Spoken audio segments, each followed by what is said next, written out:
In coastal Maine, a 67-year-old librarian was about to defy medical predictions. What started as a 6-month terminal diagnosis took a shocking turn when Josephine Barnes chose living over dying. Josephine wasn't your typical cancer patient.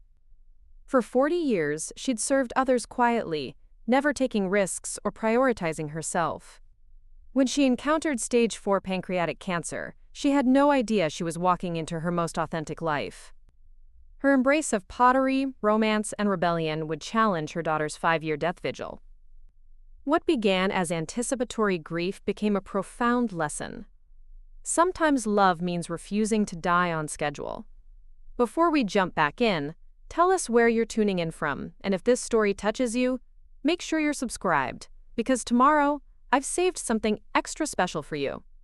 Emma Barnes Morrison had driven this stretch of coastal Maine highway so many times that her hands knew to turn the wheel before her mind registered the familiar landmarks.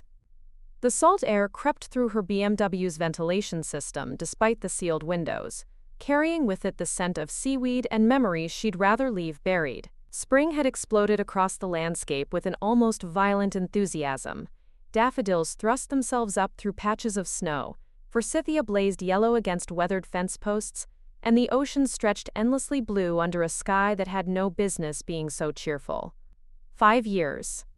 5 springs since Dr. Kovac had delivered the news with her practiced blend of compassion and clinical precision. Stage 4 pancreatic cancer. Maybe 6 months if they were fortunate. Emma had immediately taken leave from her law firm, returned to this town she'd escaped at 18, and begun the grim business of watching her mother die. Except Josephine Barnes had proven remarkably uncooperative in that regard. The first year, Emma had maintained a death vigil disguised as devoted care. She'd organized medication schedules, researched treatment options, and prepared herself for the inevitable, with the same methodical approach she brought to complex litigation. The second year brought confusion as her mother's condition stabilized. The third year, frustration as Josephine's energy returned. By the 4th year, Emma had developed what her therapist termed anticipatory grief fatigue, a condition she'd never heard of but which apparently described the peculiar exhaustion that came from mourning someone who refused to die. Now, pulling into the driveway of her childhood home, Emma felt the familiar knot of dread and resentment tighten in her chest. The house looked disturbingly normal. The garden beds her mother had always neglected were now bursting with carefully tended perennials. Fresh paint gleamed on the shutters. A new porch swing hung where the old glider used to creak. Emma gathered her overnight bag and the color-coded files she'd brought. Medical records organized by date, test results sorted by significance, insurance documents arranged by priority. She'd learned to travel light over these years, but the documentation of her mother's illness had grown exponentially. Sometimes she wondered if she was archiving her mother's death or her own sanity. The front door opened before Emma could knock, and Josephine Barnes emerged, wearing paint-splattered jeans and a t-shirt that read, "Well-behaved women seldom make history." At 67, she looked younger than she had at 62, before the diagnosis. Her silver hair was cut in a stylish bob instead of the sensible bun she'd worn for 40 years. Her eyes, green like Emma's but somehow brighter, sparkled with mischief. "Emma, darling," Josephine said, pulling her daughter into a hug that smelled of turpentine and vanilla. "Perfect timing. I just finished my first pottery piece. It's hideous, but I'm absurdly proud of it." "Pottery?" Emma stepped back, studying her mother's face for signs of strain, fatigue, or the gray pallor that had haunted her dreams for 5 years. She found none. "Since when do you do pottery?" "Since Tuesday. Mrs. Chen at the community center said I needed a hobby that didn't involve books or worrying about you." Josephine's laugh was rich and unguarded, nothing like the careful, measured responses Emma remembered from her childhood. "Speaking of which, I'm also learning to drive again. Or relearning, really. 40 years of only driving to the library and grocery store left me a bit rusty on the highways." Emma felt her carefully prepared emotional defenses shift uncomfortably. She'd driven up expecting to find her mother fragile, possibly declining, certainly grateful for her daughter's annual pilgrimage of worry. Instead, she'd discovered what appeared to be a confident woman in the middle of a late-life renaissance. "Drive where?" Emma asked, following her mother into the house. The living room had been rearranged, the heavy furniture that had dominated Emma's childhood replaced with lighter pieces. Watercolor paintings, amateur but enthusiastic, covered the walls where dusty family photos used to hang. "Oh, here and there. Portland next weekend, if the weather holds. Frank thinks I should see the art museum there. Did I mention Frank?" Josephine's tone was carefully casual, the way someone might mention they'd taken up a new vitamin. "Frank?" Emma's voice sharpened. In 5 years of visits, her mother had never mentioned any Frank. "Frank Delacroix. Lives next door in the blue house. Lost his wife a couple years back. Lovely man. He's been helping me with the garden." Josephine moved through the kitchen with practiced ease, pulling ingredients from cabinets. "I thought I'd make that fish stew you used to like. The one your father always said was too spicy." Emma set her files on the kitchen table, their neat organization a stark contrast to the cheerful chaos of her mother's new life. Seed packets, sketching pencils, and what appeared to be pottery tools covered the surface where her mother used to grade papers and pay bills. "Mom, are you feeling okay? I mean, really okay?" Emma studied her mother's movements, looking for signs of pain or weakness. "When was your last appointment with Dr. Kovac?" "Last month." "Clean bill of health? Or as clean as someone with pancreatic cancer can get?" Josephine's tone was matter-of-fact, almost dismissive. "She keeps ordering tests, and I keep passing them. It's becoming rather routine." "Routine?" Emma's voice rose. "Mom, you have cancer. Stage 4 pancreatic cancer. There's nothing routine about living?"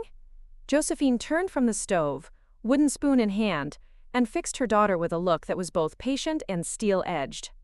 "Emma, sweetheart, I've been dying for 5 years.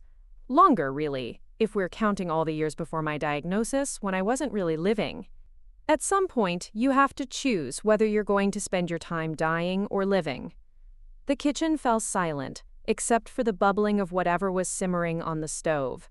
Emma felt the familiar frustration rise in her throat, the same feeling she got when opposing counsel presented an argument that was both infuriating and logically sound.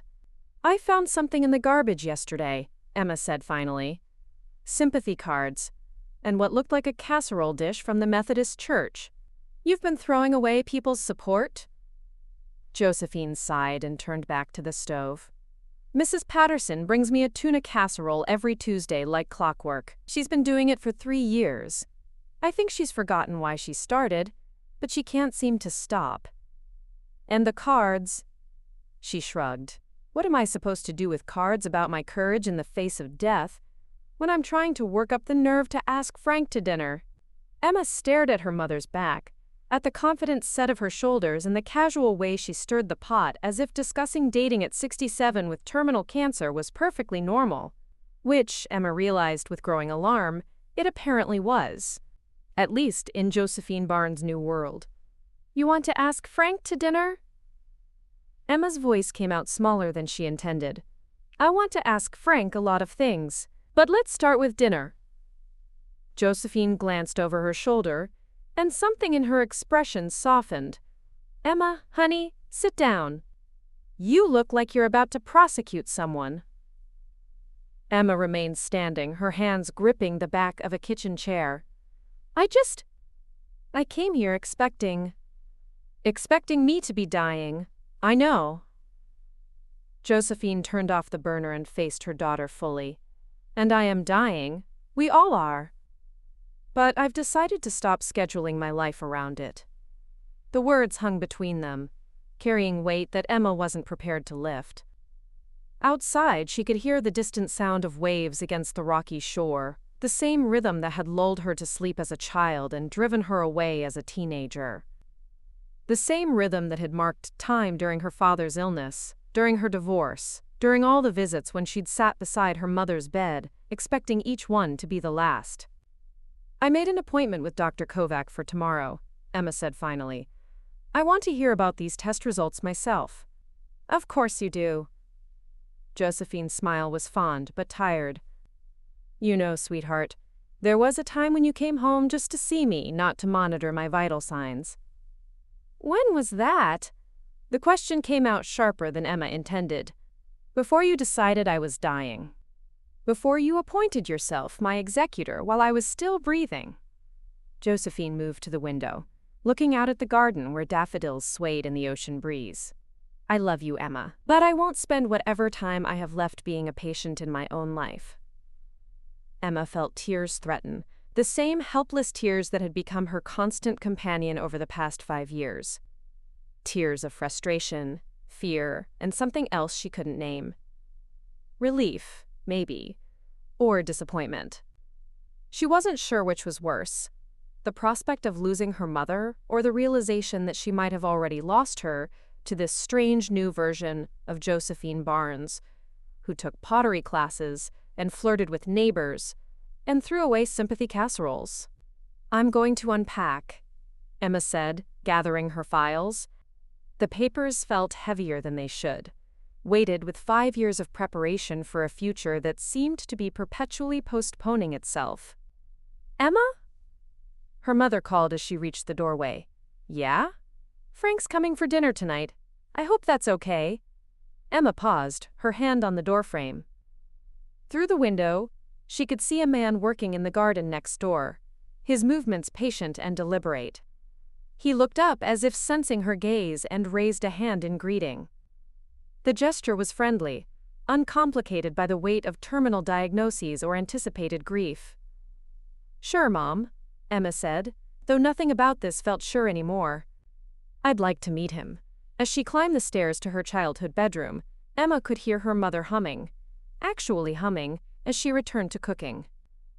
The sound followed her up the narrow stairway, past the family photos that documented a life of careful predictability, into a room that felt like a shrine to the person she'd been before law school, before Boston, before the exhausting business of watching someone refuse to die on schedule. Emma set her files on the desk where she'd once done homework and prepared for a future that seemed both inevitable and entirely within her control. Now, 5 years later, she felt less certain about everything, her mother's prognosis, her own choices, and the growing suspicion that she'd been preparing for the wrong ending all along. Outside her window, the Maine coast spread endlessly blue under a sky that insisted on being hopeful. Emma closed her eyes and tried to remember when she'd stopped seeing beauty in spring's arrival, and started viewing it as another marker of time her mother wasn't supposed to have. Tomorrow, she would demand answers from Dr. Kovac. Tonight, she would meet Frank and try to understand how her dying mother had somehow learned to live, while Emma, perfectly healthy, felt more paralyzed with each passing season. The fluorescent lights in Dr. Kovac's office hummed with the same insistent frequency that had marked Emma's anxiety for 5 years. She sat rigidly in the familiar chair, her color-coded files spread across her lap like armor, while Josephine lounged beside her with the casual air of someone attending a routine social call rather than a cancer consultation. Dr. Sarah Kovac entered with the measured pace Emma remembered, but something in her expression had shifted over the years. The confident authority that had once delivered devastating news with clinical precision now carried an edge of uncertainty that made Emma's stomach clench. Josephine, Emma. Dr. Kovac nodded as she settled behind her desk. I have to admit, these latest results are unusual. Emma leaned forward, her pen poised over a fresh legal pad. Unusual how? What do the scans show? They show a 73-year-old woman who, by all medical logic, should not be sitting in this office. Dr. Kovac pulled up images on her computer screen, the familiar ghostly outlines of Josephine's internal organs glowing against the dark background. The original tumor has not only stopped growing, it's actually decreased in size by approximately 30% over the past 18 months. Emma's pen stopped moving. Decreased? That's good news, right? It would be if we could explain it. Dr. Kovac's voice carried the frustration of someone whose scientific training had prepared her for many outcomes, but not this one. Josephine, you've been compliant with your treatment regimen? Josephine shifted in her chair, a gesture so subtle that someone who hadn't spent 5 years cataloging her mother's every movement might have missed it. Emma didn't miss it. Mom? Define compliant, Josephine said with a slight smile that didn't reach her eyes. Dr. Kovac's expression sharpened. Have you been taking your medications as prescribed? Following the treatment schedule we discussed? I've been taking what makes me feel better and skipping what makes me feel worse. Josephine's tone was matter-of-fact, as if she were discussing her preference for tea over coffee. The nausea medication, yes. The experimental therapy that kept me bedridden for days, no. Life's too short to spend it feeling like death. Emma felt her carefully constructed composure crack. Mom, you can't just decide which treatments to follow. That's not how cancer works. Apparently, it's not how my cancer works either. Josephine gestured toward the scans. Dr. Kovac, you've been treating cancer patients for 15 years? Have you ever seen anything like this before? Dr. Kovac hesitated, her professional training warring with her personal bewilderment. Not exactly like this? No. There are cases of spontaneous remission, but they're extremely rare and usually involve different types of cancer, pancreatic cancer, particularly at your stage. Doesn't behave this way, Emma finished, which is why we need more tests. Second opinions. I can get referrals to specialists in Boston, maybe Johns Hopkins. There has to be an explanation. Emma, sweetheart. No. Emma's voice cut through her mother's attempted interruption. 5 years ago, you were given 6 months. 6 months, Mom. Do you understand what that did to me? What it's still doing to me? I rearranged my entire life around your death sentence. And now you're telling me you've been freelancing your treatment? The silence in the office stretched taut as fishing line. Dr. Kovac looked between mother and daughter, her expression carefully neutral in the way medical professionals learned to navigate family dynamics. I understand your frustration, Emma, Dr. Kovac said finally. But I have to ask, Josephine, what changed? You were initially very compliant with treatment. What made you decide to modify your approach? Josephine was quiet for a long moment, her gaze fixed on something beyond the office window. When she spoke, her voice carried a weight that Emma hadn't heard since her father's funeral. I realized I was dying badly, she said simply. Not just from cancer, but from the fear of cancer. I was spending whatever time I had left being a patient instead of being myself. So I decided to stop dying and start living. That's not how medical treatment works, Emma said, her lawyer's instincts taking over. You can't just opt out of evidence-based care because it's inconvenient, can't I? Josephine turned to face her daughter fully. Emma, for 40 years I did exactly what was expected of me. I was a dutiful wife, a responsible mother, a reliable librarian. I never traveled, never took risks, never spoke up when I should have. I spent my whole life being good, and what did it get me? A husband who died too young, and a daughter who seems to wish I'd died on schedule. The words hung in the air like smoke, acrid and impossible to ignore. Emma felt them hit her chest with physical force, knocking the breath from her lungs. That's not... I don't wish. Emma struggled with words that felt inadequate. I just want to understand. I want to help. Help with what? Dying? Josephine's voice was gentle but implacable. Emma, I've been dying for 5 years. I've gotten very good at it. What I'm not good at is living, and that's what I'm trying to learn now. Dr. Kovac cleared her throat softly. Perhaps we should focus on the medical situation. Emma, I understand your concerns about additional testing, but I have to tell you, we've run every test I can think of. Blood work, imaging, tumor markers, everything points to the same impossible conclusion. Which is, your mother is healthier now than she was 3 years ago. Not just stable, actively healthier. Her energy levels are up, her appetite is excellent, and her general well-being indicators are better than many of my patients without cancer. Emma stared at the scan images, trying to force them to make sense within the framework of everything she'd understood about her mother's condition.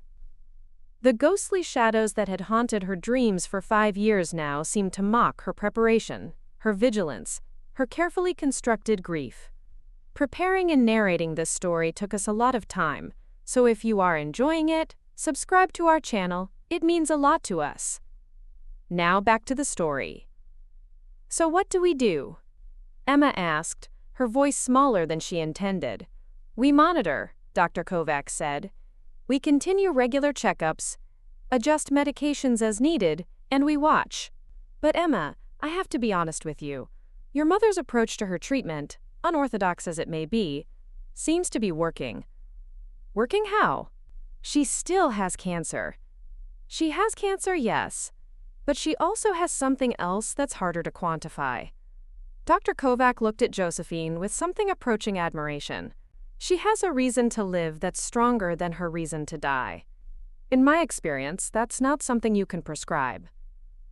Emma felt the walls of the office closing in, the fluorescent lights growing brighter and more intrusive. Everything she'd believed about her mother's condition, about her own role as caregiver, about the nature of terminal illness itself, was shifting beneath her feet like sand. I need some air, Emma said, standing abruptly. I'll be in the parking lot. She fled the office before either woman could respond, her files clutched against her chest like a shield against a reality that refused to conform to her expectations. Behind her, she could hear her mother's voice, calm and patient, continuing the conversation as if her daughter's world hadn't just tilted off its axis. In the parking lot, Emma leaned against her car and tried to breathe. The spring air was warm and sweet, carrying the scent of cherry blossoms from the hospital's landscaping. 5 years ago, she'd stood in the same spot after receiving her mother's diagnosis, and the world had felt like it was ending. Now, with news that her mother was inexplicably thriving, Emma felt the same sense of impending catastrophe. The realization that she'd been preparing for the wrong ending was almost harder to bear than the original diagnosis. Her phone buzzed. A text from her assistant. Morrison case needs your attention. Client asking when you'll be back. Emma stared at the message, then at the hospital building where her mother was probably charming Dr. Kovac with stories about pottery class and road trips. Somewhere in Boston, her life was moving forward without her, eroded by 5 years of deferred living. She closed her eyes and tried to remember who she'd been before becoming a professional mourner.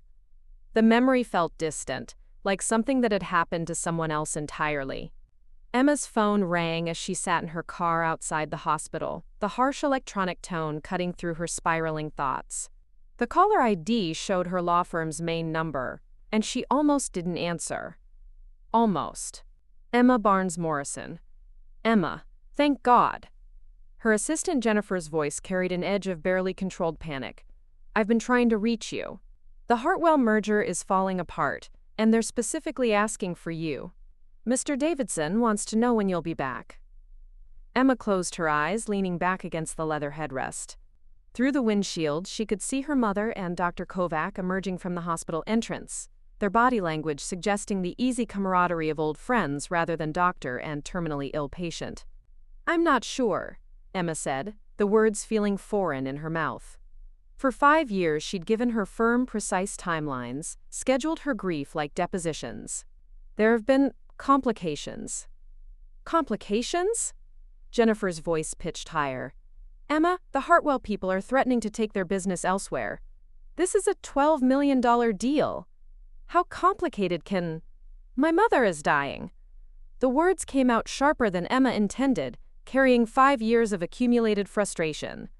Actually, she's not dying, which is apparently more complicated than if she were. Silence stretched across the connection. Jennifer had been Emma's assistant for 3 years, had fielded countless calls about medical appointments and family emergencies, but had never heard her boss sound quite this unmoored. I'm sorry, I don't understand. Neither do I. Emma watched her mother laugh at something Dr. Kovac had said, the sound carrying across the parking lot like birdsong. Look, I need to extend my leave. Indefinitely. Emma, you can't.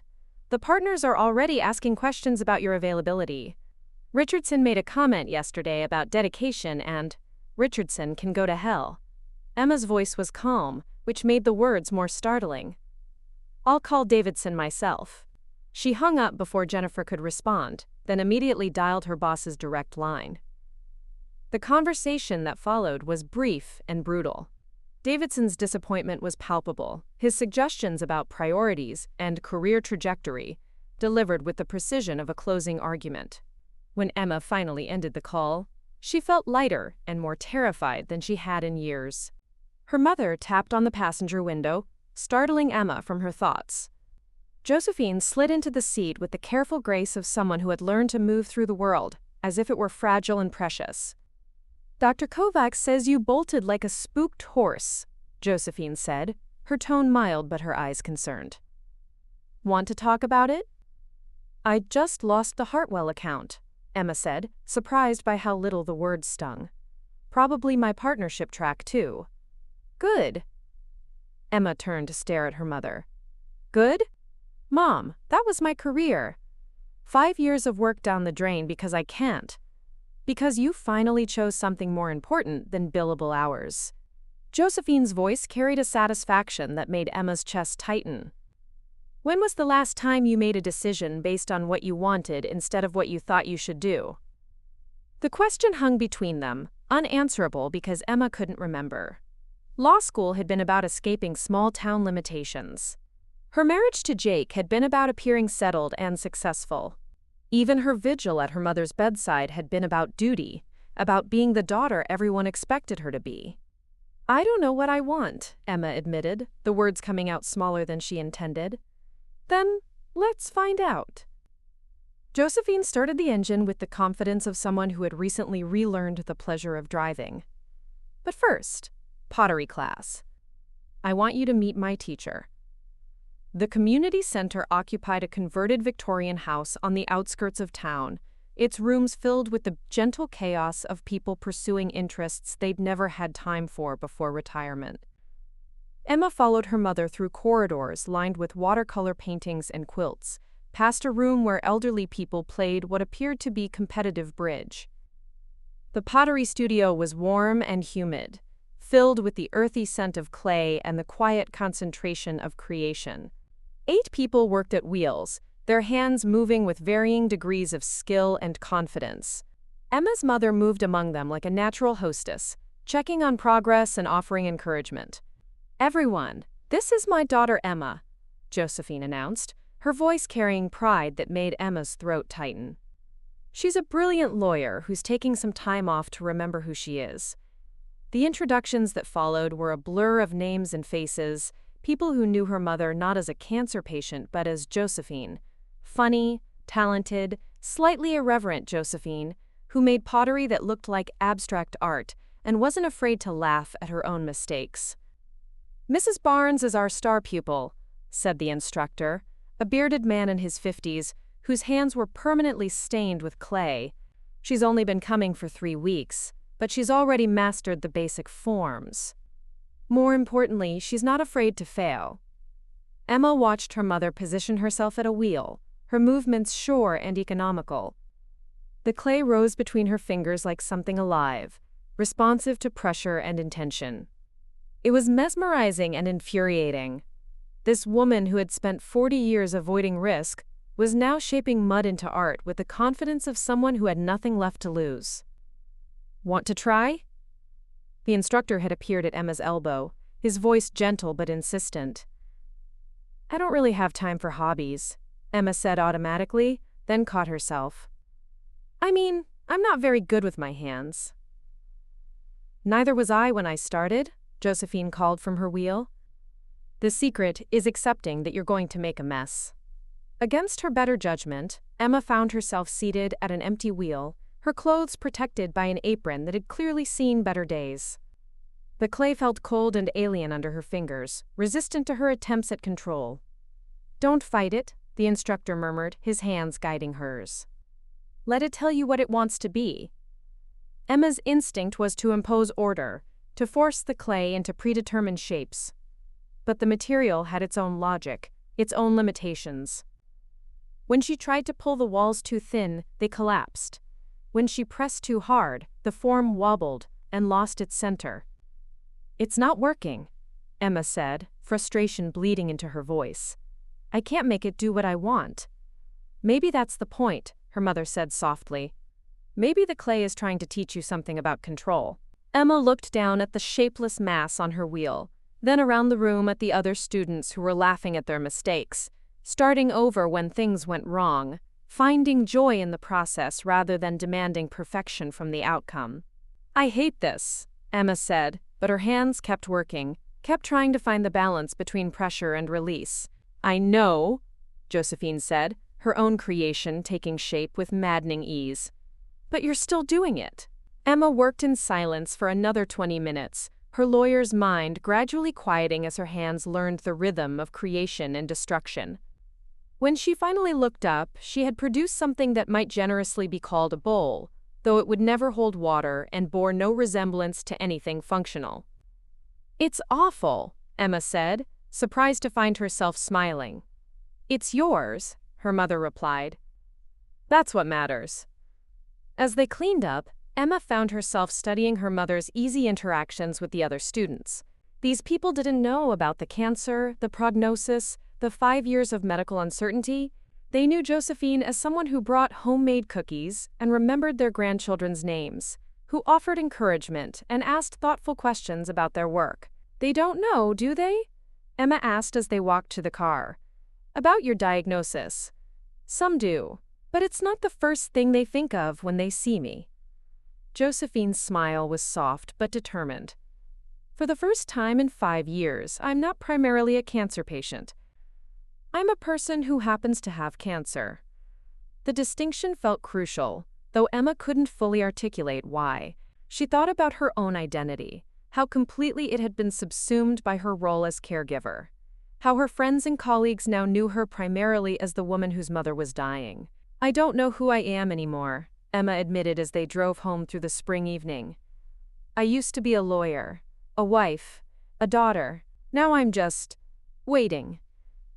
"Then maybe it's time to stop waiting and start living," Josephine said, echoing the words she'd spoken in Dr. Kovac's office. "The question is, what do you want your life to look like?" Emma stared out the window at the familiar landscape of her childhood. The same trees and houses and distant ocean that had both sheltered and trapped her. For the first time in 5 years, she didn't have an answer. But for the first time in longer than that, she thought she might want to find one. The knock on the door came at 7:30, just as Emma was helping her mother prepare dinner for Frank's visit. Emma had spent the afternoon in a strange state of suspended animation, caught between the familiar rhythms of her childhood home and the unsettling reality of her mother's transformed life. The pottery class had left her hands stained with clay and her mind churning with questions she wasn't ready to answer. "I'll get it," Josephine called, wiping her hands on a dish towel. "That'll be Frank. He's always precisely on time." But when the door opened, it wasn't Frank Delacroix standing on the front porch. It was Jake Morrison, Emma's ex-husband, holding a bouquet of daffodils and wearing the careful expression of someone who had rehearsed this moment but wasn't sure how it would play out. "Jake?" Emma's voice came out higher than she intended. She appeared in the doorway behind her mother, her own dish towel clutched in her hands like a shield. "Hi, Emma. Mrs. Barnes?" Jake's smile was tentative but genuine. "I hope I'm not interrupting anything important." Emma felt the familiar flutter of panic that Jake's presence had always inspired, not because she feared him, but because he saw through her professional armor to the person she'd been before law school, and ambition had reshaped her into someone more successful and infinitely more lonely. "Jake, what are you doing here?" Emma asked, stepping fully into the doorway. "How did you even know where to find me?" "Jennifer told me you'd extended your leave indefinitely. She was worried about you." Jake glanced between Emma and her mother, noting the tension in Emma's posture and the amused interest in Josephine's expression. "I brought divorce papers. Finally. But really, I came because I wanted to make sure you were okay." "I'm fine," Emma said automatically, the same response she'd given to every expression of concern for the past 5 years. "You didn't need to drive all the way up here." "Actually, I think I did." Jake's voice carried the patient firmness Emma remembered from their marriage, the quality that had made him a good teacher and, she now realized, probably a good husband to someone capable of being present in a relationship. "Can we talk?" Josephine cleared her throat delicately. "Emma, why don't you and Jake take a walk? I'll handle dinner preparations, and Frank will understand if we're a few minutes late." Frank? Jake's eyebrows rose. Who's Frank? My gentleman friend, Josephine said with a smile that managed to be both innocent and mischievous. We're having fish stew and discussing road trips. Very scandalous behavior for a woman my age. Emma watched Jake process this information, saw the moment when he connected the dots between her mother's apparent vitality and Emma's extended absence from her life in Boston. His expression shifted from concern to something more complex, understanding mixed with frustration and what might have been recognition. A walk sounds good, Jake said finally. Mrs. Barnes, those daffodils are for you. Emma mentioned once that they were your favorite. They are indeed. Thank you, Jake. That's very thoughtful. Josephine accepted the flowers with genuine pleasure. You two take your time. I have plenty to keep me busy. Emma found herself walking beside Jake down the familiar streets of her childhood, the same route they'd taken during his few visits to her hometown when they were married. The spring evening was soft and warm, the air filled with the scent of cherry blossoms and the distant sound of waves against the rocky shore. She looks good, Jake said after they'd walked in silence for several minutes. Better than I expected, given that she was supposed to die 4.5 years ago. Emma's laugh was hollow. Yeah, she's doing great. Pottery classes, gentlemen friends, road trips. Living her best life while I've been planning her funeral. Jake stopped walking, turning to face her fully. Emma, when was the last time you took a vacation? A real vacation, not a medical emergency or a family crisis. I don't know, why does that matter? Because I've been divorced from you for 3 years, and I still get updates about your mother's health from your assistant. Because you've been using your mother's illness as an excuse to avoid living your own life. Jake's voice was gentle but unyielding. And because I think you know it.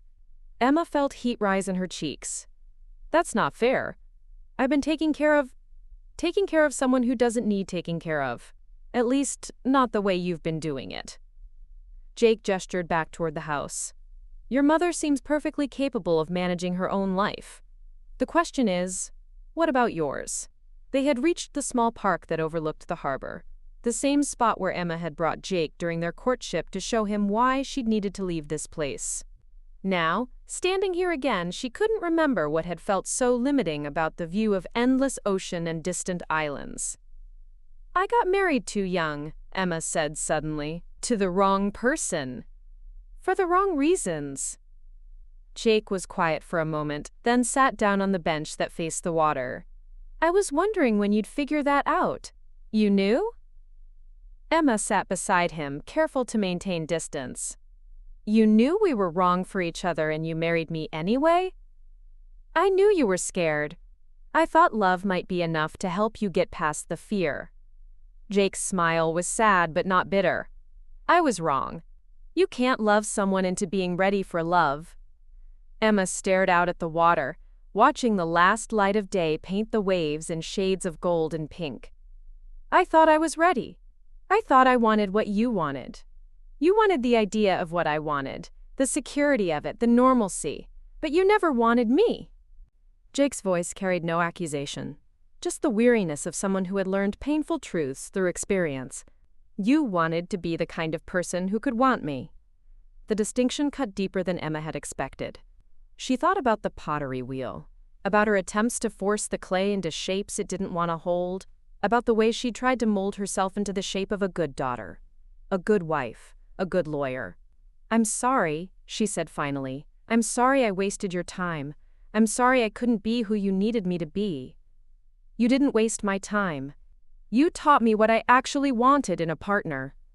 Jake's laugh was rueful. Someone who shows up, Emma. Someone who's present for the good stuff and the bad stuff, and all the boring stuff in between.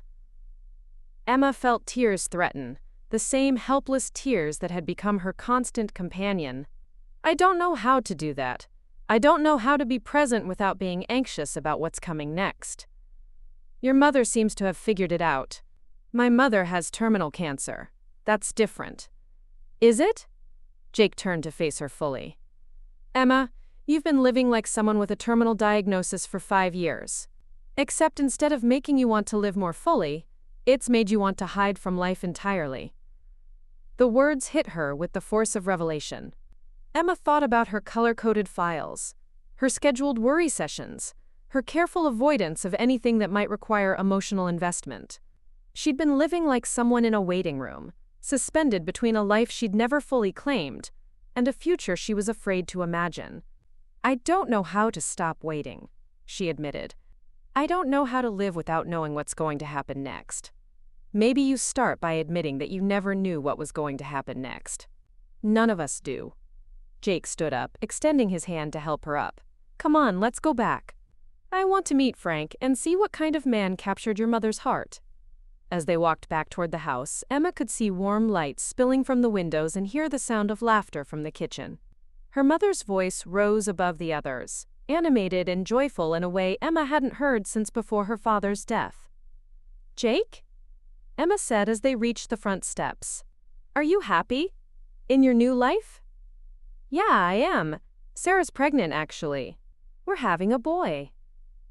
Jake's smile was uncomplicated, filled with the kind of anticipation Emma had never been able to feel about the future. "I'm terrified and excited and completely unprepared. It's exactly what I want." Emma felt a pang of something that might have been envy or might have been relief. I'm glad you found someone who could give you what you wanted." "I'm glad too. But Emma, I want you to find what you want. Not what you think you should want, but what actually makes you happy." Jake squeezed her shoulder gently. "Your mother's not the only one who gets to have a second chance at life."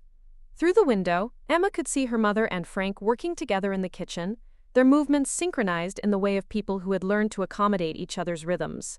Frank was tall and lean, with silver hair and gentle hands that moved with the precision of someone who had spent his life working with tools. When he laughed at something Josephine said, his whole face transformed, and Emma understood why her mother had chosen to risk her heart again. "Ready to go in?" Jake asked. Emma nodded, though she felt anything but ready. Ready implied preparation, certainty, a clear understanding of what came next. Instead, she felt like she was standing at the edge of something vast and unknown, with no map and no guarantees. But for the first time in 5 years, that feeling didn't terrify her entirely. It felt, if she was being honest, a little like possibility. The pottery studio felt different at 9 in the morning, quieter and more intimate than the bustling evening classes. Emma sat at the same wheel from the day before, staring at the lump of clay as if it might reveal some secret about surrendering control. Her mother worked beside her, her movements fluid and confident, creating something that looked suspiciously like a vase. "Frank seemed nice," Emma said, breaking the comfortable silence. Last night's dinner had been surprisingly pleasant, filled with Frank's gentle humor and her mother's obvious contentment. Jake had charmed everyone with stories about his teaching career, and for a few hours Emma had almost forgotten about cancer and prognosis and the careful choreography of anticipated grief. "He is nice. More than nice, actually." Josephine's hands never paused in their work. "He makes me laugh. When was the last time someone made you laugh, Emma?" Emma tried to remember and came up empty. "I don't know. Work isn't exactly a comedy club. Work isn't life either, though I suspect you've forgotten that." Josephine's voice was gentle but pointed. "When you were little, you used to laugh at everything. You found joy in the smallest things. Puddles, dandelions, the way the light looked on water." Emma pressed her palms against the clay, feeling it give beneath her touch. "I remember being happy here. Before Dad died, before I decided I had to be responsible for everyone's feelings." "You were never responsible for everyone's feelings, sweetheart. You just thought you were." Josephine looked up from her work, her green eyes serious. "Even now, you're not responsible for mine." The words hit Emma like a physical blow. She thought about the past 5 years, the careful monitoring of her mother's moods, the way she'd tried to anticipate and prevent every possible disappointment or difficulty. "But if I'm not taking care of you, what am I doing here?" Emma asked, her voice small. "Maybe you're learning to be here without a job to do. Maybe you're learning to be a daughter instead of a caregiver." Josephine's clay was taking shape now, elegant and purposeful. "Maybe you're learning to be yourself." Emma's hands stilled on the wheel. "I don't know who that is anymore." "Then let's find out together." Josephine gestured to Emma's clay. Stop trying to make it into something specific. Just see what happens when you let it be what it wants to be. For the next hour, Emma worked in silence, her lawyer's mind gradually quieting as her hands learned the rhythm of creation without agenda. She made mistakes, walls too thin, forms that collapsed, attempts at beauty that ended in shapeless masses. But slowly, something began to emerge from the clay, something that looked like a bowl but felt like a question. "It's lopsided," Emma said, studying her creation. "It's yours," her mother replied, echoing yesterday's words. "And it's beautiful because it's honest." Emma looked at the imperfect vessel in her hands, then at her mother's confident artistry, and felt something shift inside her chest. For the first time in 5 years, she wasn't trying to fix anything or prepare for anything or control anything. She was just being present with clay and possibility, and the strange, terrifying freedom of not knowing what came next. "Mom," Emma said suddenly, "I think I'm ready to have that conversation about living." Josephine's smile was radiant. "I've been waiting for you to say that." The sound of a rental car in the driveway interrupted Emma's tentative peace. She looked up from her coffee to see a familiar figure unfolding himself from a compact sedan, his movements unhurried and graceful despite the obvious fatigue of cross-country travel. Tommy Barnes had arrived for his quarterly visit, 3 days early, and carrying nothing but a worn leather messenger bag. "Uncle Tommy!" Emma heard herself call out, using the childhood nickname that had stuck despite their mere 3-year age difference. She watched through the kitchen window as her brothers stretched, looked around the property with the artist's eye he'd inherited from their father, and smiled at something she couldn't see. "Emma, darling, is that Tommy?" Josephine appeared at her elbow, her voice carrying the particular joy reserved for her younger child. "He's early. I hope nothing's wrong." Emma felt the familiar pang of sibling dynamics the way their mother's voice shifted when Tommy was mentioned. Not that Josephine loved her less, but Tommy had always been the easy child, the one who brought lightness instead of worry, who solved problems through acceptance rather than aggressive management. Tommy knocked once and entered without waiting for an answer, his arms immediately wrapping around their mother in a hug that lifted her off her feet. "Hey, Mom, you look fantastic." Like, actually fantastic. Not just good for someone with cancer, fantastic.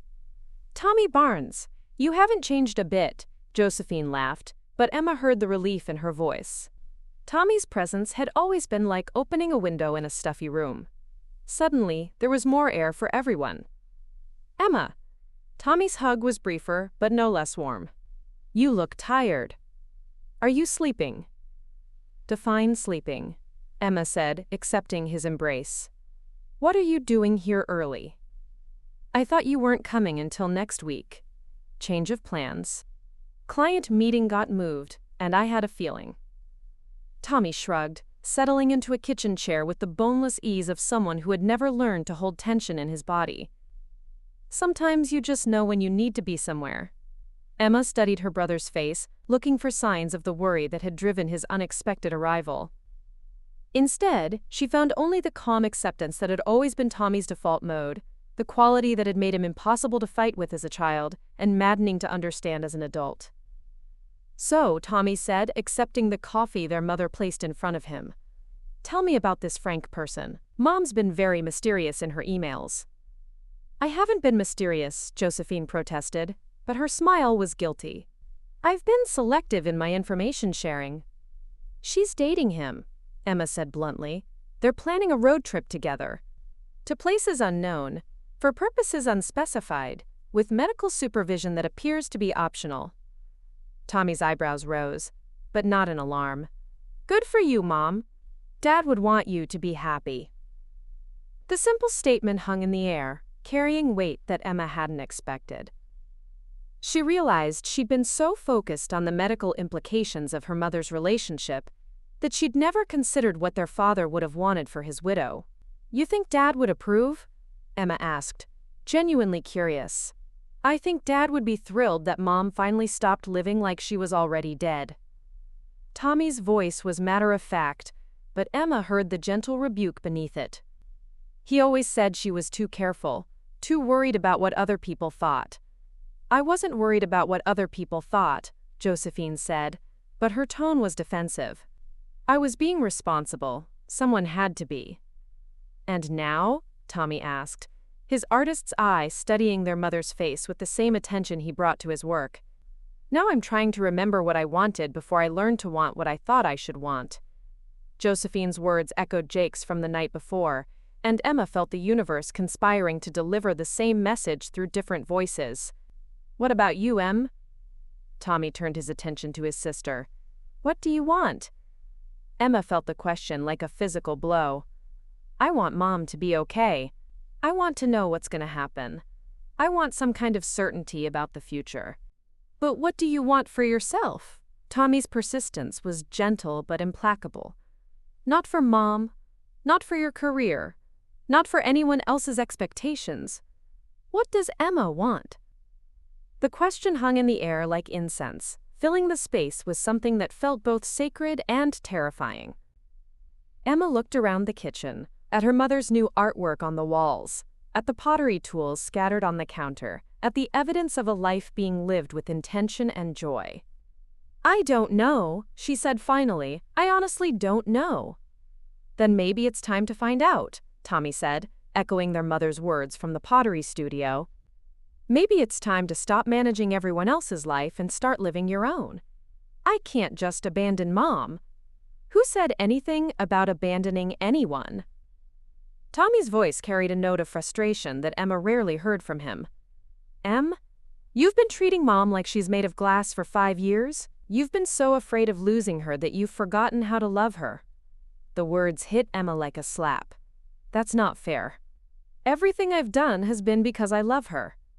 Everything you've done has been because you're terrified of being alone, Tommy said, his voice still gentle but his words cutting. There's a difference? Emma felt tears threaten, the same helpless tears that had become her constant companion. But for the first time, she didn't try to stop them. She let them fall, let them carry away 5 years of accumulated fear and resentment, and the exhausting weight of trying to control the uncontrollable. I am terrified of being alone, she admitted, her voice breaking. I'm terrified of losing her, and I'm terrified of living without her, and I'm terrified of admitting that maybe I've been using her illness as an excuse to avoid building my own life. Josephine reached across the table and took her daughter's hand. Emma, sweetheart, I'm not going anywhere. Not today, not tomorrow, not according to any timeline that doctors or daughters might prefer. But I can't live my life trying to make your fear more manageable. And I can't keep living like I'm waiting for permission to exist, Emma said, surprised by the clarity in her own voice. I've been in suspended animation for 5 years, and I don't even know what I'm waiting for anymore. Tommy leaned back in his chair, his expression softening. You know what I think? I think you're both scared of the same thing. You're scared of loving fully because love means loss eventually. But the alternative is never really living at all. When did you become so wise? Emma asked, wiping her eyes. I've always been wise. You've just been too busy being responsible to notice. Tommy's grin was infectious. Now can we please meet this Frank person? I want to see what kind of man managed to capture our mother's heart. Emma looked at her brother, at his easy acceptance of uncertainty and change, at the way he could sit in the middle of family chaos and find something to smile about. She thought about her pottery bowl, lopsided and imperfect but undeniably hers, and felt something shift in her chest. Yes, she said finally, I'd like that too. The Maine coast stretched endlessly before them, waves rolling against the rocky shore with the same rhythm that had marked time through Emma's childhood, her father's death, and now this strange season of reckoning. Emma walked beside her mother along the familiar path that wound between seagrass and weathered granite, their footsteps finding the cadence of a conversation 5 years in the making. Do you remember when you used to bring me here after Dad died? Emma asked, watching a gull wheel overhead. You'd sit on that rock and cry, and I'd try to think of things to say that would make you feel better. I remember you trying to fix everything, Josephine said, her voice carrying the weight of old grief and new understanding. Even then, you thought it was your job to manage everyone else's pain. They walked in silence for a few minutes, the salt air filling their lungs and the morning sun warming their faces. Tommy had stayed behind to help Frank with some boat maintenance, the two men bonding over the universal language of tools and shared tasks. Emma had been grateful for the excuse to be alone with her mother, though now that the moment had arrived, she wasn't sure where to begin. "I need to ask you something," Emma said finally, stopping beside a tide pool where hermit crabs scuttled between patches of seaweed. "And I need you to be honest with me." Josephine turned to face her daughter, her green eyes steady and patient. "I'm listening. Did you ever want me to just leave? To go back to Boston and let you live whatever life you had left without me hovering over you like some kind of grief vulture?" The question hung between them like sea spray, sharp and stinging. Josephine was quiet for a long moment, her gaze fixed on the horizon where water met sky in an endless line of possibility. "Yes," she said finally. "There were times when I wanted you to go home and be young and successful and happy. Times when I felt like I was watching you bury yourself alive in my grave." Emma felt the words hit her chest like a physical blow. "Then why didn't you tell me?" "Because I was selfish. Because I was scared too." Josephine's voice was soft but unflinching. "Because having you here meant I wasn't facing this alone, even if it meant you weren't really living your own life." Emma sank onto a weathered log, her legs suddenly unable to support the weight of 5 years' worth of misplaced devotion. "I thought I was being a good daughter. I thought I was doing what you needed." "You were being a good daughter. Too good, maybe." Josephine sat beside her, close enough that Emma could smell the lavender soap she'd started using, instead of the practical, unscented bar that had been her standard for 40 years. "But Emma, what I needed wasn't a nursemaid or a guardian. What I needed was for my daughter to live fully enough for both of us." "I don't know how to do that," Emma admitted, her voice breaking. "I don't know how to live without knowing what's going to happen next. I don't know how to be happy when I could die." Josephine's voice was matter-of-fact, almost amused. "Emma, sweetheart, I'm going to die. Maybe tomorrow, maybe in 10 years, maybe in my sleep when I'm 90. But I'm definitely going to die. And so are you, and so is everyone we love. That's not comforting. It's not supposed to be comforting. It's supposed to be liberating." Josephine picked up a piece of sea glass worn smooth by countless tides. "When I got my diagnosis, I thought it was the end of the story. But it turned out to be the beginning of the only part of the story that was actually mine."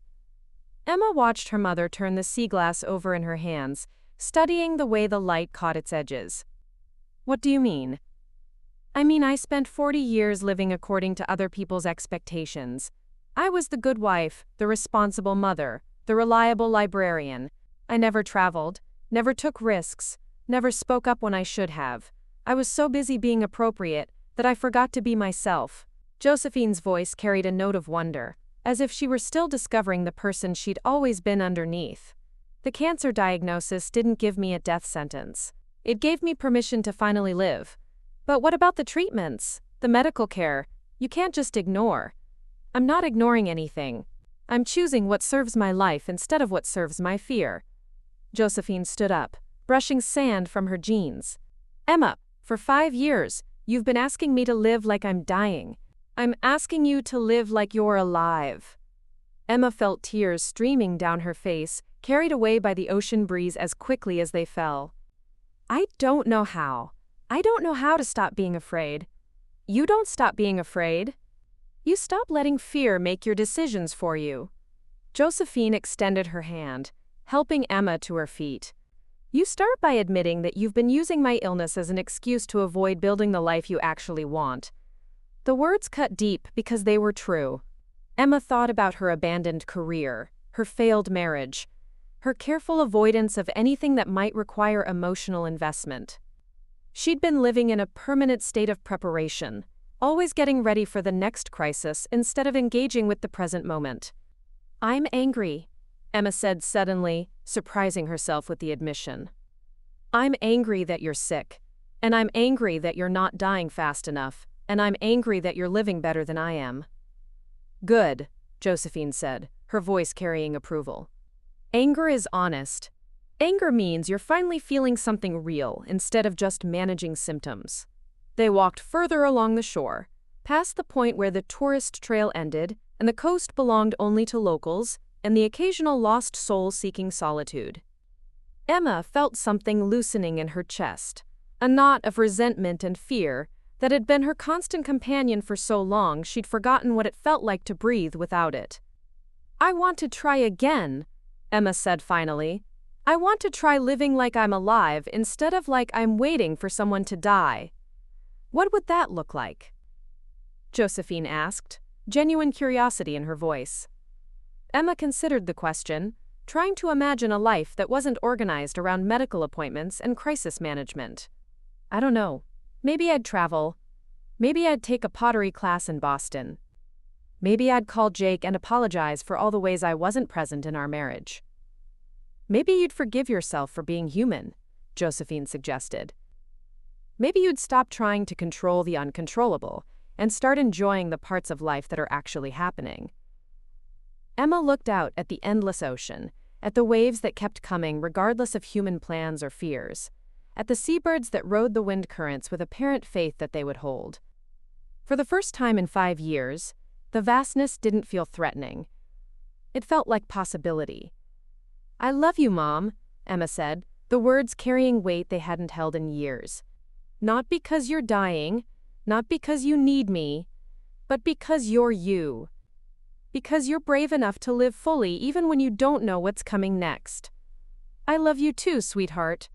And I'm proud of you for finally asking the hard questions." Josephine squeezed her daughter's hand. "Now, shall we go home? I think Frank is making his famous clam chowder, and Tommy's probably charming him into embarrassing stories about us." Emma nodded, feeling lighter than she had in months. As they walked back toward the house, she found herself noticing things she'd missed before. The way the light danced on the water, the intricate patterns in the sand, the simple pleasure of moving through the world without agenda beyond experiencing it. For the first time in 5 years, she wasn't planning her mother's funeral. She was simply walking beside her, grateful for the conversation, the salt air, and the unexpected gift of not knowing what came next. The morning of departure arrived with the kind of crystalline clarity that only came to coastal Maine in late spring.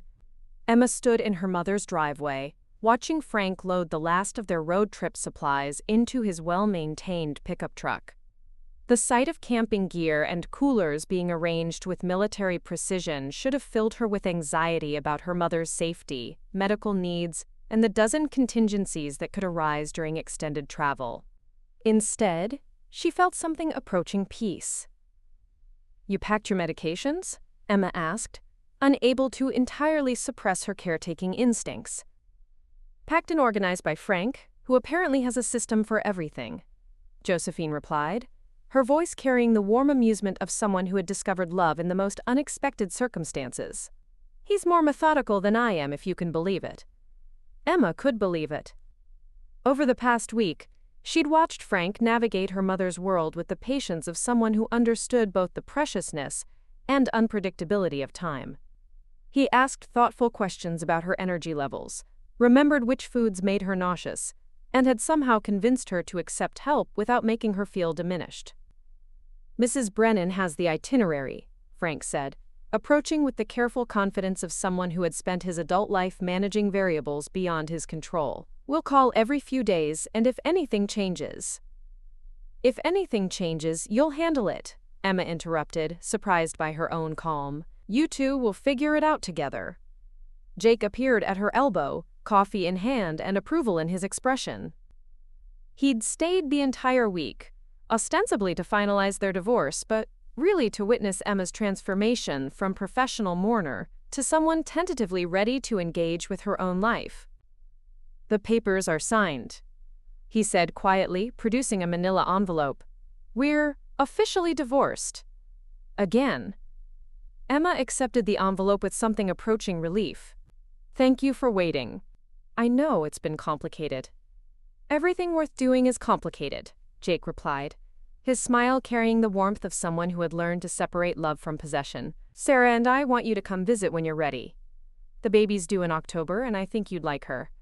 "I'd like that," Emma said, meaning it. The prospect of meeting Jake's new wife no longer felt like a judgment of her own inadequacy, but rather like an opportunity to witness the kind of love she was finally ready to seek for herself. Tommy emerged from the house carrying his own travel bag, his flight to California scheduled for that afternoon. "Mom, you sure you don't want company for the first few days? I could probably rearrange my schedule." "Tommy Barnes, if you try to manage my road trip, I'll disown you," Josephine said with mock severity. "I've got Frank for navigation and Mrs. Brennan for emergency contact. What more could I possibly need?" "Common sense," Emma suggested, but her tone carried affection rather than anxiety. "Common sense is overrated," Josephine replied, pulling her daughter into a hug that lasted longer than their usual farewells. "Trust me, I'm an expert on the subject." Emma breathed in her mother's scent, lavender and clay dust, and something indefinably hopeful, and felt the familiar urge to memorize the moment. But this time, the impulse came from gratitude rather than fear. "I'm proud of you," Emma whispered. "I'm proud of you for living." "I'm proud of you for letting me," Josephine replied, pulling back to study her daughter's face. "Now, what are you going to do with all this freedom?" Emma considered the question that had terrified her a week ago. "I'm going to call my boss and negotiate a part-time arrangement. I'm going to take that pottery class in Boston. I'm going to figure out what I actually want instead of what I think I should want. And I'm going to visit you in whatever small town you end up loving too much to leave," Emma said, her smile carrying the weight of 5 years' worth of accumulated understanding. "But I'm going to visit as your daughter, not your caretaker."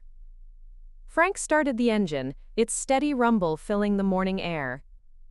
Mrs. Brennan appeared from her house next door, armed with a thermos of coffee and what appeared to be a bag of homemade cookies.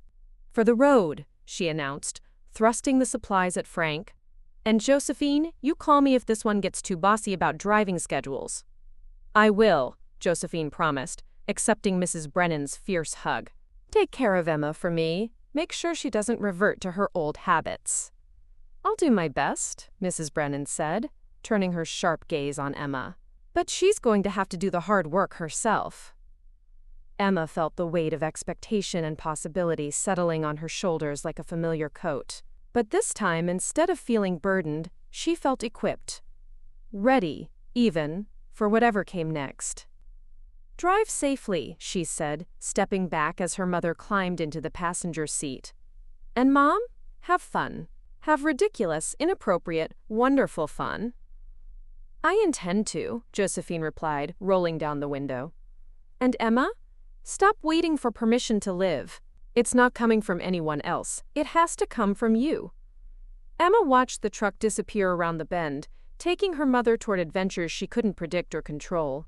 Instead of panic, she felt something approaching excitement. For the first time in 5 years, she didn't know what was going to happen next, and that uncertainty felt like freedom rather than threat. Jake squeezed her shoulder. "You okay?" "I'm terrified," Emma admitted, "but I'm also hopeful? Is that possible?" "It's not just possible, it's necessary," Tommy said, shouldering his bag. "You can't have one without the other." Emma looked around at the familiar landscape of her childhood, the same trees and houses and distant ocean that had once felt like limitation. Now they felt like foundation, solid ground from which to launch whatever came next. "I should probably head back to Boston," she said, though for the first time in years the prospect didn't feel like exile. "I have a life to rebuild." "You have a life to build," Jake corrected. "For the first time, actually." Emma nodded, feeling the truth of his words settle into her bones. She had spent 35 years becoming someone she thought she should be, and 5 years suspended in anticipation of loss. Now, finally, she was ready to discover who she actually was. As she loaded her own car, Emma found herself humming, actually humming, the way her mother had done during those first confusing weeks when dying had transformed into living. The sound felt foreign in her throat, but right in her chest, like a muscle memory of joy she'd forgotten she possessed. The drive back to Boston stretched ahead of her, familiar highway leading toward an uncertain future. But for the first time in longer than she could remember, Emma Barnes Morrison was eager to find out what happened next. 6 months later, Emma's Boston apartment looked like someone else lived there. The sterile efficiency that had once defined her space had given way to something warmer, more lived in. Pottery pieces, some successful, others charmingly lopsided, occupied shelves that used to hold only legal journals. A half-finished watercolor painting sat on an easel near the window, evidence of her Tuesday evening art class. The color-coded medical files that had once dominated her dining table were gone, replaced by books on topics she'd never allowed herself time to explore: travel photography, French cooking, the art of imperfection. Emma sat at her kitchen table, surrounded by postcards. They had arrived steadily over the past months, each one a small window into her mother's expanding world. The Grand Canyon at sunset, with Josephine's careful handwriting. Frank cried at the view. Good to know I'm not the only sentimental one. Yellowstone in early summer. Saw a grizzly bear today. Reminded me of your father when he was hangry. A small town in Montana.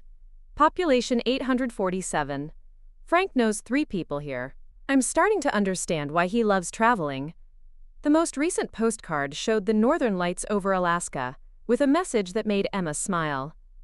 Turns out the bucket list I never made was full of things I didn't know I wanted. Who knew? Emma's phone buzzed with a text from her new pottery instructor. Your latest piece is ready for pickup. It's actually quite good. You're learning to trust the process. Trust the process. The phrase had become Emma's reluctant mantra over the past 6 months, as she'd navigated the unfamiliar territory of living for herself, rather than in service to someone else's crisis. The transition hadn't been smooth. There had been moments of panic when she'd reached for her phone to check on her mother, only to remember that checking in was no longer her job. There had been nights when the silence of her apartment felt oppressive, when the absence of medical anxiety left space for emotions she'd been avoiding for years. But there had also been discoveries, like the fact that she enjoyed cooking when it wasn't about maintaining someone else's appetite through chemotherapy, that she had opinions about art beyond its potential to provide distraction during medical procedures, that she was capable of forming friendships that weren't built around shared worry. Her doorbell rang, interrupting her morning ritual of postcard reading and coffee drinking. Through the peephole, she saw a familiar figure holding what appeared to be a bottle of wine, and wearing the slightly nervous expression of someone who had rehearsed this moment. David? Emma opened the door, surprised to find her colleague from the law firm standing in her hallway. What are you doing here? Bringing you a congratulations gift, David Chen said, holding up the bottle. I heard about the Morrison settlement. Brilliant work on the mediation strategy. Emma accepted the wine, still processing his presence in her personal space.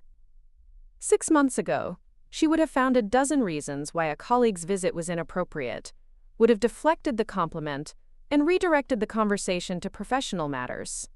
Now she found herself genuinely pleased by his gesture. Thank you. That's very thoughtful. She stepped aside to let him in, noting the way his eyes took in the transformed space. Coffee? Please. David settled into one of her new chairs, comfortable rather than impressive, chosen for actual sitting rather than projecting professional success. This place looks different. Good different.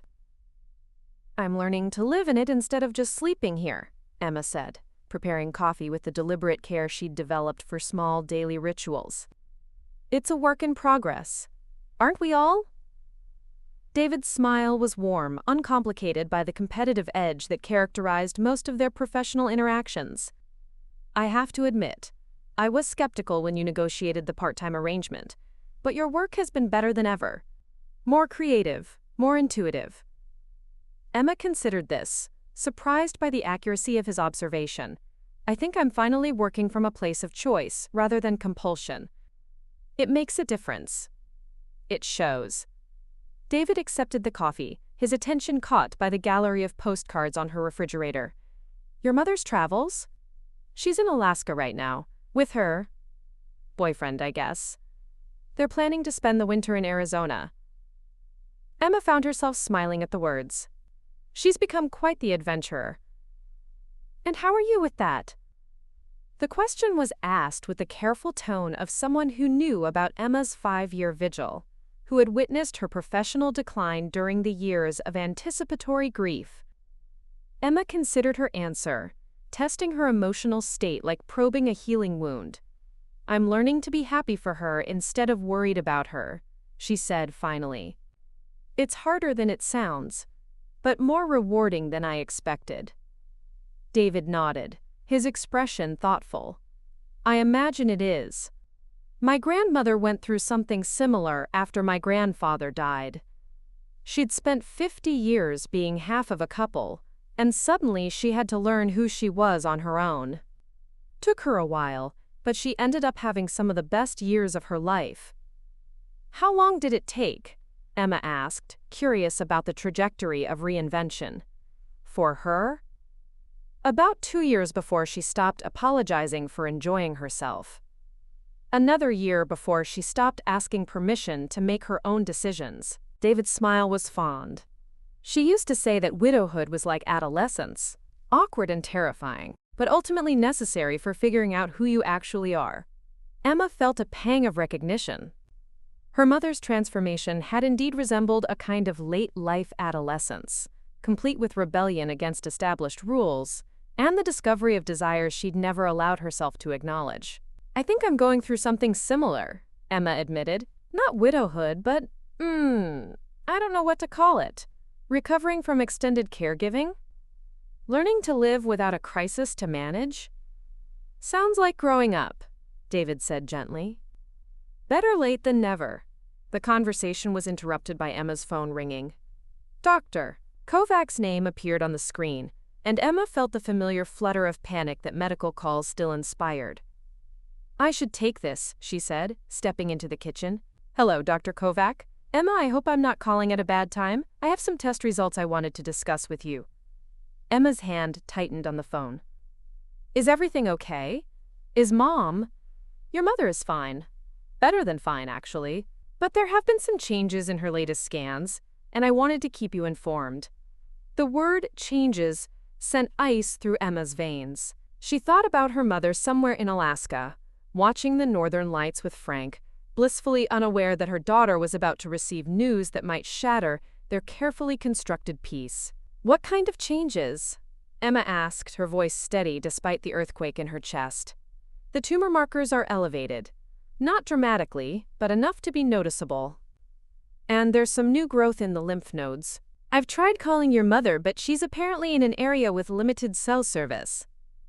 Emma closed her eyes, feeling the familiar weight of medical responsibility settling on her shoulders. 6 months ago, she would have immediately booked a flight to Alaska, would have demanded that her mother return to Maine for additional testing, would have transformed back into the professional worrier she'd been for 5 years. Instead, she found herself asking, what would you recommend if she were here? Additional scans, possibly a change in medication. But Emma, I have to be honest with you. At this stage, we're managing the disease rather than curing it. The question is whether these changes represent a temporary fluctuation or a more significant progression. And if it's progression, then we adjust treatment accordingly. But your mother has been exceeding expectations for 5 years. There's no reason to assume this is catastrophic.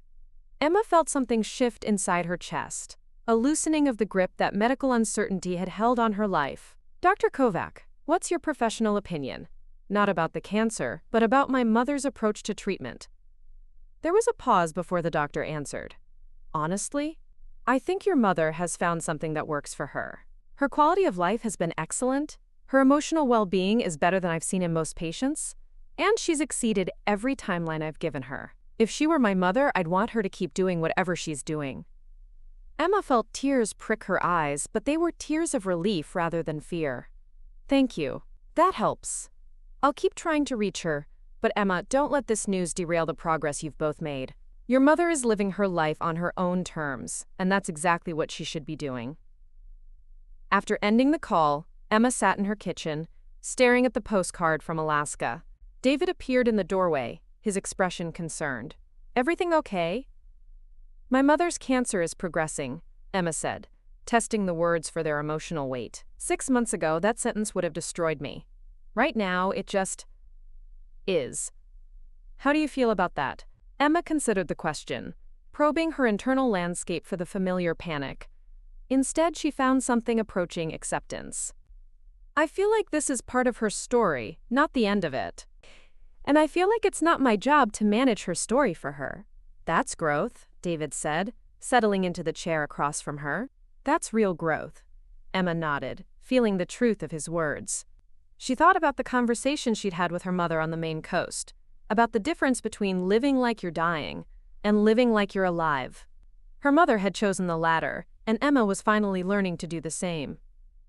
I'm not going to call her, Emma said, surprising herself with the decision. I'm not going to interrupt her adventure with medical anxiety. When she's ready to deal with this, she'll deal with it. And in the meantime, I'm going to live my life. I'm going to trust that she's living hers. Emma stood up, feeling lighter than she had in months. I'm going to pick up my pottery piece and maybe ask my instructor if he wants to grab dinner. David's smile was warm and knowing. The pottery instructor? His name is Marcus. He's patient and kind and has clay permanently embedded under his fingernails. He makes me laugh. Emma felt heat rise in her cheeks. I've been thinking about asking him out for weeks. What's stopping you? Nothing, apparently. Emma felt a surge of possibility, the same feeling she'd had watching her mother drive away on her road trip. Absolutely nothing. As David prepared to leave, Emma found herself grateful for his visit, for the reminder that life continued to unfold in unexpected ways. She looked around her transformed apartment, at the evidence of a life being lived rather than simply endured, and felt something approaching joy. Her phone buzzed with a text from an unknown number. Emma, this is Marcus from pottery class. I hope this isn't too forward, but I was wondering if you'd like to grab coffee sometime. I promise to wash the clay off my hands first. Emma stared at the message, then burst into laughter.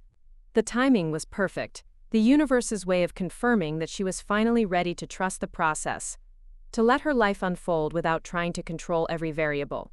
She typed back, I'd love to. Fair warning, I'm new at this whole dating thing. Also, I kind of like the clay stains. His response came quickly, good. I was hoping you were the type who doesn't mind getting her hands dirty. Emma smiled, thinking about her mother somewhere in Alaska, watching the northern lights and making plans for Arizona.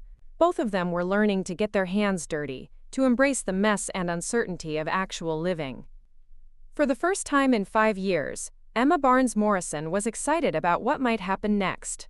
The Maine coast in spring had never looked more beautiful to Emma, or perhaps she had never been more capable of seeing its beauty. She stood in her mother's garden, now 6 years past the original prognosis, watching Frank adjust the archway he'd built for today's celebration. White flowers wound through the wooden structure, their petals catching the morning light like scattered promises. Are you sure about the placement? Frank called, his voice carrying the patient concern of someone who had learned to balance perfectionism with acceptance. Josephine wants it to face the water, but I'm worried about the wind. The wind is part of the point, Josephine replied, emerging from the house in a dress the color of seafoam. At 73, she moved with the careful grace of someone who had learned to inhabit her body fully, cancer and all. We're not trying to control the elements, Frank. We're celebrating with them. Emma smiled, adjusting the flowers in her arms. 6 months ago, when her mother had called to announce her engagement to Frank, Emma's first thought had been about logistics, medical considerations, legal implications, the complex choreography of planning a wedding around a terminal diagnosis. Now watching her mother fuss over Frank's tie while he steadied the archway, Emma felt only joy. Emma, darling, is Marcus coming? Josephine asked, her voice carrying the particular delight she'd developed for her daughter's romantic life. I want to meet this man who's convinced you that dating doesn't have to be a strategic campaign. He'll be here, Emma said, feeling the familiar flutter of nervous excitement that Marcus's presence inspired. 6 months of careful courtship had taught her that love didn't have to be complicated by fear, that it was possible to open her heart without immediately cataloging all the ways it might be broken. The sound of car doors slamming announced the arrival of wedding guests. Mrs. Brennan appeared first, dressed in her finest purple dress and carrying what appeared to be a casserole dish, despite explicit instructions that this was a celebration, not a potluck. "Josephine Barnes, you look radiant," Mrs. Brennan declared, thrusting the dish at Frank. "And Frank, you clean up nicely." "Try not to mess this up." "I'll do my best," Frank replied, accepting the casserole with the good humor of someone who had learned to navigate the complex social dynamics of small-town acceptance. Tommy emerged from the second car, his California tan making him look younger than his 40 years. Behind him came a woman Emma didn't recognize. Tall, dark-haired, with the easy confidence of someone comfortable in her own skin. "Emma, this is Sarah," Tommy said, his arm settling around the woman's shoulders with casual intimacy. "Sarah, my sister Emma, the one I've told you about." "The recovering caretaker," Sarah said with a warm smile. "Tommy's told me so much about your journey. I'm honored to meet you." Emma felt a flicker of old anxiety, the instinct to manage family dynamics, to smooth over potentially awkward introductions. Instead, she found herself genuinely curious about this woman who had clearly captured her brother's heart. "Are you the reason Tommy's been so mysterious about his personal life?" Emma asked, accepting Sarah's offered hug. "Guilty as charged. I'm also the reason he's been talking about settling down, which apparently terrifies him." Sarah's laugh was infectious. "But I'm patient. Artists need time to process big changes." Emma caught Tommy's eye, noting the happiness in his expression. Her brother had always been the one who lived in the moment, but there was something deeper in his contentment now, a sense of having found not just love, but partnership. "Where's Jake?" Josephine asked, looking around the gathering crowd. "I specifically invited him and his wife. I want to thank them for the wedding gift." "They're coming," Emma said, checking her phone. "Sarah, Jake's wife, had a doctor's appointment this morning. Nothing serious, just prenatal checkup." The words came out easily, without the pang of regret that references to Jake's new life had once inspired. Emma had learned to separate her past choices from her present possibilities, to view her failed marriage as a chapter in her story, rather than a judgment on her capacity for love. Marcus appeared beside her as if summoned by her thoughts, his presence immediately calming the low-level anxiety that large gatherings still inspired. He wore a blue button-down that brought out his eyes and had, as promised, scrubbed most of the clay from his hands. "You look beautiful," he said, his voice carrying the quiet sincerity that had first drawn Emma to him. "How are you feeling about today?" "Happy," Emma said, surprised by the simplicity of the answer. "I'm happy for my mother, and I'm happy to be here with you, and I'm happy that I can be happy without worrying about what might happen next."